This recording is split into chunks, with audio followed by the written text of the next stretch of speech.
Hey guys, this is Ian Grammer with the podcast of It's Time to Wonder podcasts. Great to be back. Great to have you guys back with the second episode. Woohoo! Yay! Um, so in this last episode, I talked about why we should wonder, and now with this time, I want to talk about why or how did wonder happen in my life? How did wonder? How did I really go down this path with wonder? How did wonder really affect me so much as it did? And so one of the biggest components that played in that world, me going down this path of wonder, was Regent, where I'm at now. So for those that don't know, I am a Regent student so I'm a Regent University student in the film degree program. So I'm a film major here. I'm a senior this year. Woohoo, yay, almost done. So excited. And yeah, it's been an exciting journey being at Regent. I'll go more into those details later in other episodes of each year because each year God has taught me a lot of stuff. Oh my goodness, he's taught me a lot of stuff. Anyway, but how did I hear about Regent? And usually, how did a guy from Oregon when I was 26? I came here when I was 26. I'm now 29. Before that, I was in Oregon, and so people ask me all the time here, how did I hear about Oregon or Oregon? How did I hear about Regent, and how did I get here? And so now I'm going to share the story of how I heard about Regent, but also how did God direct me here? So I heard about Regent back in 2018 when I got done with my associate's degree of education. So yes, I have a associate's degree in education now from my community college days. Now you know more about me, more than you realize. And so I got a degree to become a kids pastor, not to be a teacher. Don't get me wrong, I love teachers. Teachers are amazing. We need more of them. We need good teachers out there. But I'm not cut out for that. So with Regent, no, so I heard about Regent and I heard about I was going to go online. Because moving to the Virginia Beach area to Virginia from Oregon, 48 hours away from each other was kind of crazy for me. And so I didn't do that. So I was going to go online, but then I backed out of that as well. And I went to my ministry school training at my church that I was going to at the time in Oregon. And so I did that. I went to that program for 2 years and it was great. I enjoyed a lot. I learned a lot about the Bible. I learned a lot about God, more things about God. And I was more so trying to become ready to become a pastor. My goal was still to become a kids pastor. That was still my goal at the time. And yet that door never happened. And so with that door never opening, I went down this path that was very destructive, I would say, for myself, because what was happening was that I was trying to become a kids pastor and yet nothing was happening. I kept trying and trying. Nothing was happening. I was getting frustrated. I kept serving the church and it was rough. I got more and more grumpy, more and more angry. I was angry with people. I got angry with people that should not have got angry with. My own family I got angry with. I was just unbearable to be around because nothing was happening with me becoming a kids pastor. And I thought, ever since I was little, I meant to become a kids pastor. And so that was rough. And so, and I would, at the time, I was serving in my church. I was serving both services of a kids ministry. And I was also somewhat leading a young adult ministry. I was somewhat leader, I guess. I mainly just opened a place up for people to come and hang out. Mainly what I did. And so I did. And so I was doing a lot of stuff. I was serving a lot, pouring out a lot. I was still working at Walmart at the time. I worked at Walmart as a cashier. It was a very interesting situation with that one. That place was great. I enjoyed working there. It was not a bad place to work at. But I knew I was called in ministry full time, but yet no door was opening for that chance for me to happen.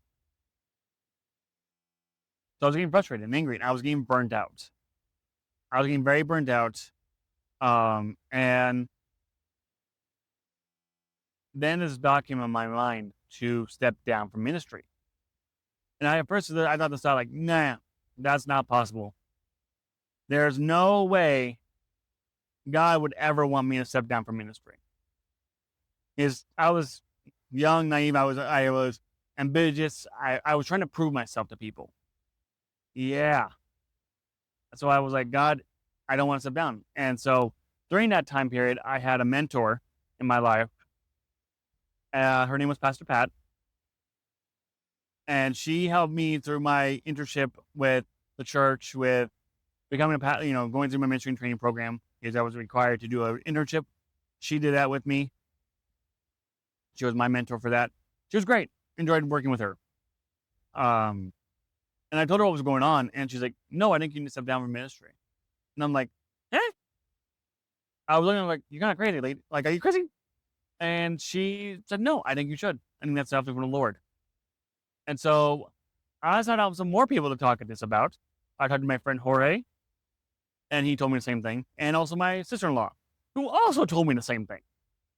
And so I said to my pastor who was over me at the time, that I am taking a step back, I'm taking a break from ministry, and yeah.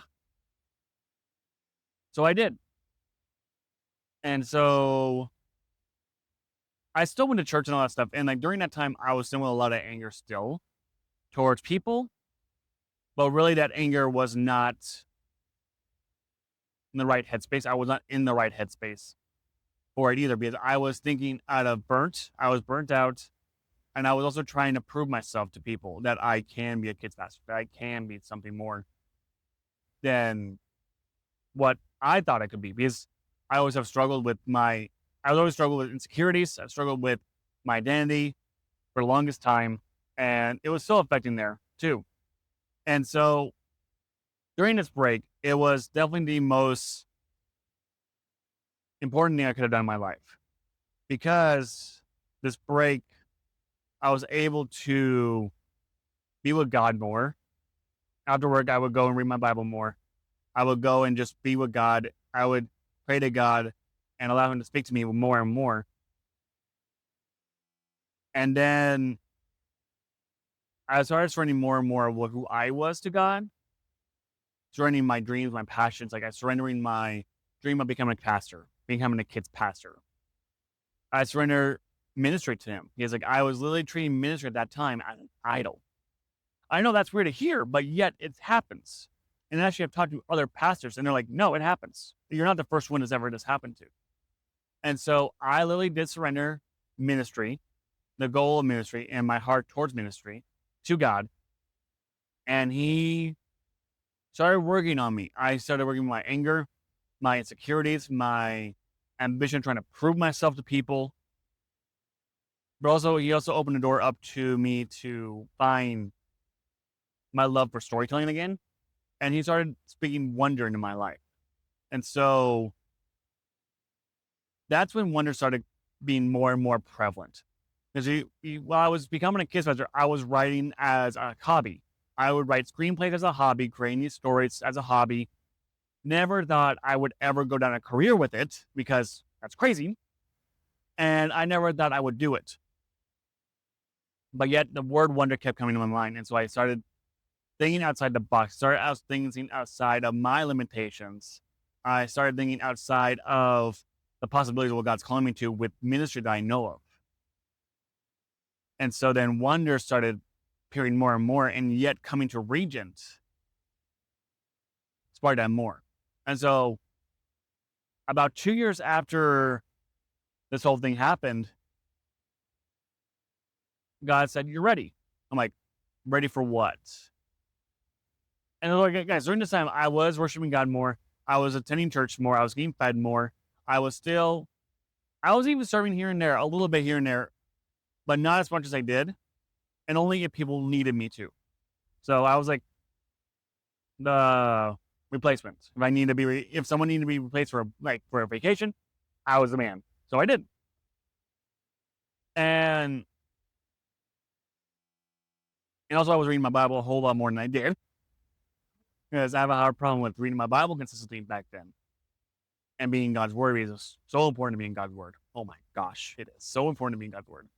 But also being with people, and I was, and yeah, that was when God definitely did tell me more and more that that's when He said I was ready. I'm like, okay, ready for what? You're moving to where? Virginia. I'm like, are you insane? I literally asked God, are you insane? And they're like, no, I know what I'm doing. Are you gonna trust me? And so I looked up Regent. I applied. After I did talk to my parents and my mentor as well, I called her again, like, hey, can we have a meeting? Because this is kind of crazy. And then also talked to my friends about this. I talked to my family, and they're like, do it, see what happens.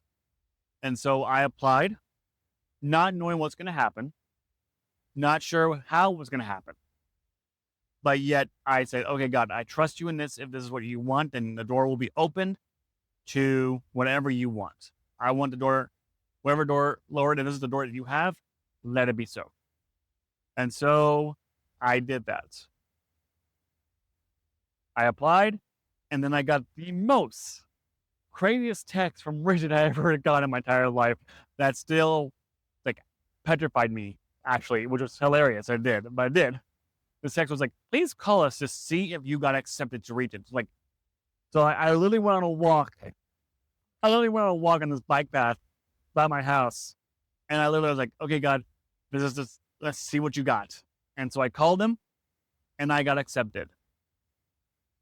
And I was shocked because this was definitely something that I was not used to.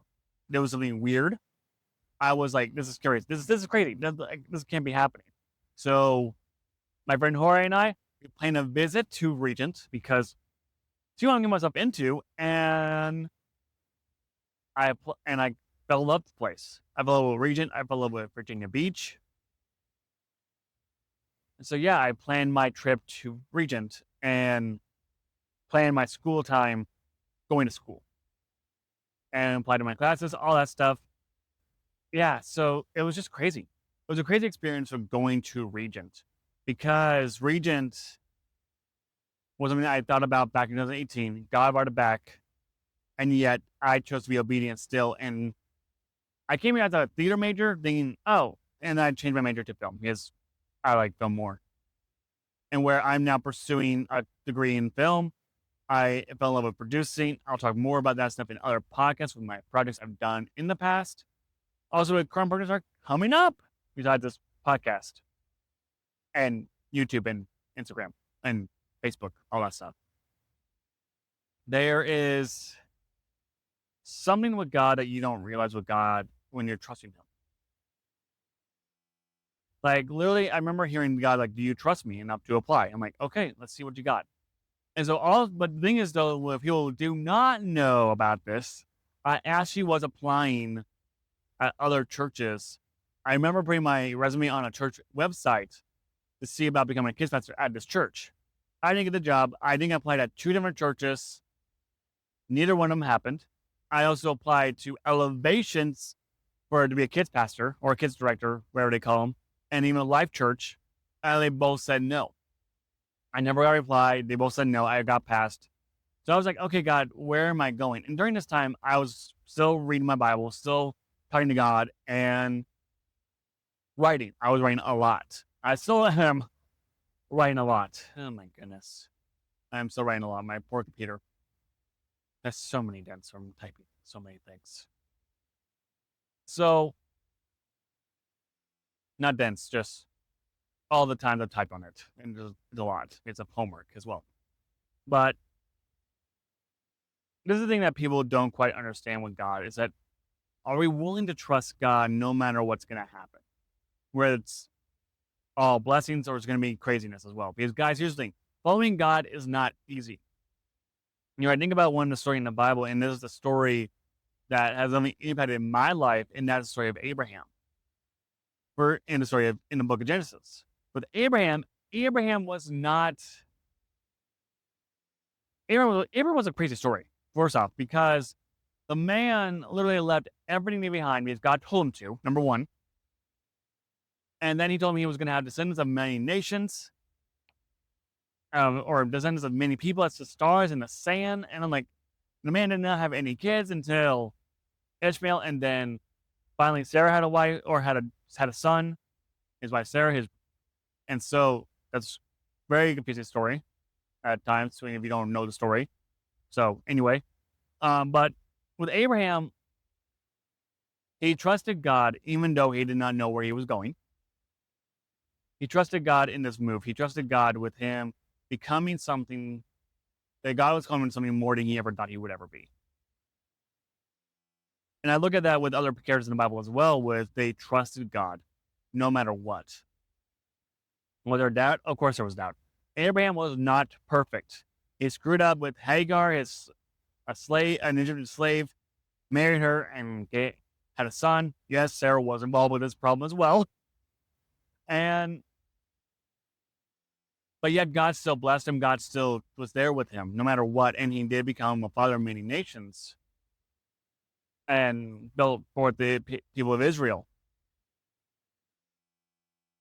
That's the crazy thing about it. Like, trusting God is not easy. Trusting God will never be easy. It's like in Hebrews 11:8 says, by faith, Abraham, when called to go to a place he would later receive his inheritance, he obeyed and went, even though he did not know where he was going. Abraham didn't know, but yet he still went. And like, I didn't know what God was doing. Abraham didn't know what God was doing. Many people in the Bible do not know where God is doing. People who are faithful to God and trust God do not always know what God is doing, but yet are we willing to obey him? Are we willing enough to see what God can do? You know, like Proverbs 3:5-6 says, trust in the Lord in all your ways and lean not on your own understandings. In all your ways, submit to him, and he will make your path straight. That's the thing. I had to submit everything of who I was, my goals of ministry, who I was, my identity, and who I think I was. This wonder and God brought in wonder in my life, and like allowed myself to see God through the eyes of wonder, through the eyes of seeing God in a new way, which I do now, and allowing God to impact my life way more than I realized. I have been blessed beyond blessed by so many friends.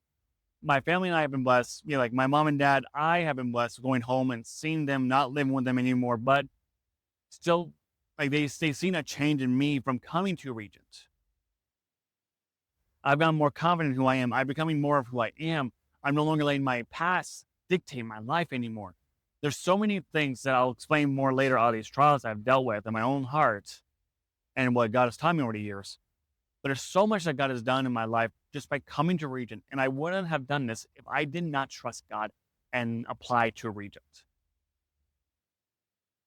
Yes, has it all been easy? No, there's been a lot of stressful moments in my life here. Actually, probably a lot more stressful moments here than having any peace. That's the thing about it. Trusting God isn't easy, but yet it's rewarding. Because I know I'm obeying God. I love this quote from Billy Graham I found specifically for this podcast from Billy Graham. And it says, when we come to Christ, we are no longer the most important person in the world to us. Christ is. Instead of living only for ourselves, we have to live for a higher goal, to live for Jesus. When we become a Christian, guys, when we choose to follow God no matter what, our highest goal should be God. Nothing else, no one else, nothing else. And obeying God will never be easy. Trust me, I can live. I'm a testimony to that. Because going down the film path was definitely not my goal, but yet it has been the most exciting journey of following God, obeying God, coming to reading, and opening my eyes up to wonder. So I want to leave you guys with this question. Are you willing to obey God, to submit everything of who you are, for him to be able to speak into your life, for him to direct your path into where he's going? What have you not submitted to him? I did not submit my goals, my life, that I thought I did. I'm still working on that too, as I'm working with God. I'm like, God, I surrender my goals to you. See what you can do with that. The question is, are you willing to surrender? Are you able to surrender your goals, your ambitions, your dreams to God and allow Him to do what He wants to do with your life? Are you willing to get to know God and be obedient to Him and to see what He can do? If you are, great. See what God can do. Whether that means you go to Regent, or you go to a different college, or you go to a different career, you become a missionary, you become a pastor, you start a business, you start doing YouTube, Facebook, whatever, Spotify, like whatever God is calling you to do, are you willing to do it no matter what? Because doing it is the most important thing to God. Obeying Him. He is the most important person to us, and He should be the most important person to us. Are you willing to live that way? To serve Him no matter how crazy things will get down the journey? I hope you guys enjoyed this podcast because I had fun talking about it. In later episodes, guys, like I said, I will talk about other topics of my trials I've gone through, like dealing with my own insecurities, dealing with my trials of of just my journey of surrendering ministry more. I'll dive deeper into that world because it's important to talk about. But also, I will talk about more about other things as well in this podcast about wonder, about excitement, and what God has done in my life. And I will bring in some friends soon, hopefully. Soon, friends are coming in to be on the podcast with me. And you guys get to hear their stories as well about how wonder and how God has impacted their lives. So stay tuned for those. Hope to see you guys next time on the next episode. If you're on Facebook, like and subscribe, or follow us on Facebook and Instagram. Like and subscribe to our YouTube channel, and follow us on Spotify for the podcast.